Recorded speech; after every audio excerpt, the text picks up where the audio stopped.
Ako vznikol Vách?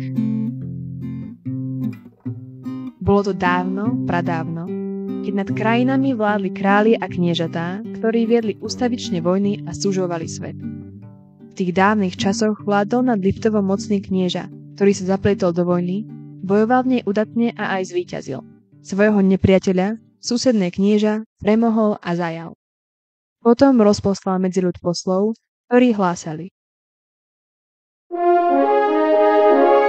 Z vôle nášho kniežaťa od dneška na 6. deň bude sa konať na kniežacom dvore oslava víťazstva nad našim nepriateľom. Nech sa dostavia všetci urodzení páni a veselosť nech zavládne v celej države. V deň slávnosti sa nádvorie kniežacieho dvora zaplnilo domácimi i cezpoľnými hostiami. Na výzvu kniežaťa hostia vyšli na trávnatú lúku vedľa dvorca. Tu sa pretekali udatní rytieri a ukazovali svoju silu a zručnosť v narábaní so zbrojou. Veru sa tam bolo na čo dívať. Na bojisku sa vymenali v zápasoch štvorice aj dvojice, peších rytierov i jazdcov.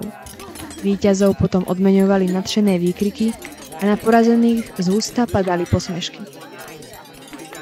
Liptovskému kniežaťu, ak sa díval na zápasiacich rytierov, zrazu zišlo čosi na um.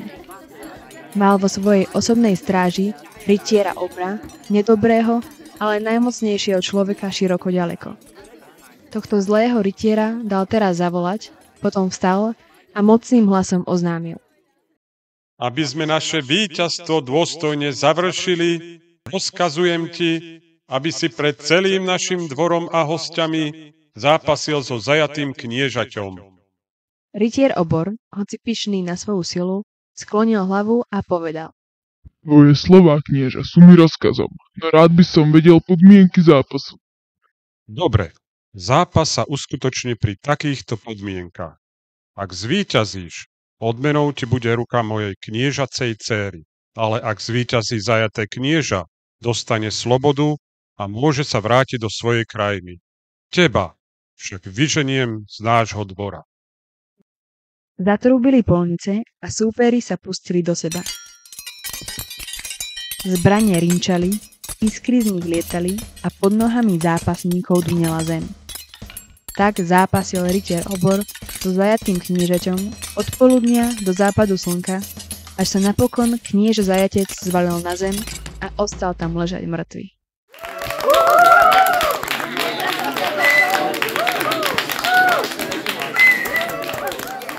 Dvorania a milí rytieri, dal som svoje kniežacie slovo a to aj splním. Víťazovi veľkého zápasu gratulujem a dávam za odmenu svoju jedinú dcéru.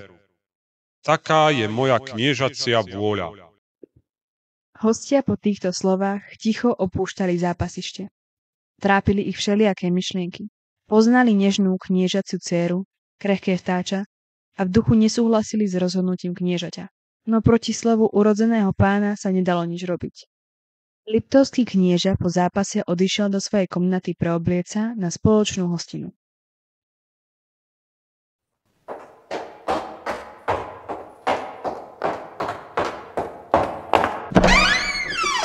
Otec, pre pamiatku mojej matky ťa prosím, nenúď ma stať sa ženou surového Obra. Nemôžem ho ľúbiť. Nenávidím ho. Je to nedobrý človek. Prestaň, dcéra. Nedobrý sem, nedobrý tam. Je mocný a zručný v boji, ochráni ťa. Dal som svoje kniežacie slovo a to nezruším. Obor si o chvíľu príde po slúbenú odmenu. Teda sa chystaj. Utiekam sa k tebe. Hádam je v tvojom srdci ešte troška otcovského citu. Ak splníš slovo, zabiješ si dcéru. A poviem ti pravdu, moje srdce už nie je voľné. Prislúbila som sa inému, jednoduchému, no statočnému šuhajovi. Len toho ľúbim. Krásna kniežacia dcéra sa zúfalo rozplakala a neprestávala otca prosiť, aby ju nenútil vziať si nedobrého a nadutého Obra. Napokon knieža, pohnutý slzami, povolil jej zostať ešte slobodnou do splnu mesiaca. Nazdával sa, že dcéra príde k rozumu a keď vyjde nový mesiac, všetko sa pokoná podľa jeho vôle. Keď prišla noc pred splnom mesiaca, z tmavého lesa nad kniežacím dvorcom sa ozval bojazlivý hlas poľovníckej trúbky. O chvíľu si padli do náručia dve nešťastné, milujúce sa bytosti, kniežacia dcéra a jej milý, driečný mládenec. Toto stretnutie malo byť ich poslednou rozlúčkou, lebo na druhý deň sa deva mala stať ženou neľúbeného obra. Bolo to lúčenie ťažké, prebolesné. Kniežacej dcére od veľkého žialu puklo pri ňom srdce. Švárny šuhaj posledný raz poboskal mŕtvu devu, obložil ju machom, prikryl kvetmi a sviežim halúzím. Potom sa túlal po horách ako bez duše a bez rozumu. Tak ho zastihol v hlbokej hore rozzúrený rytier Obor, ktorý hľadal svoju nevestu. V zápase, ktorý nastal, Obor rozdrbil šuhajovi hlavu. Po splne mesiaca, keď mala byť svadba kniežacej céry s nadutým Obrom rytierom, z hrobu dievčaťa vyvrel čistý pramienok, ako by bol vyvrel rovno z jej srdca.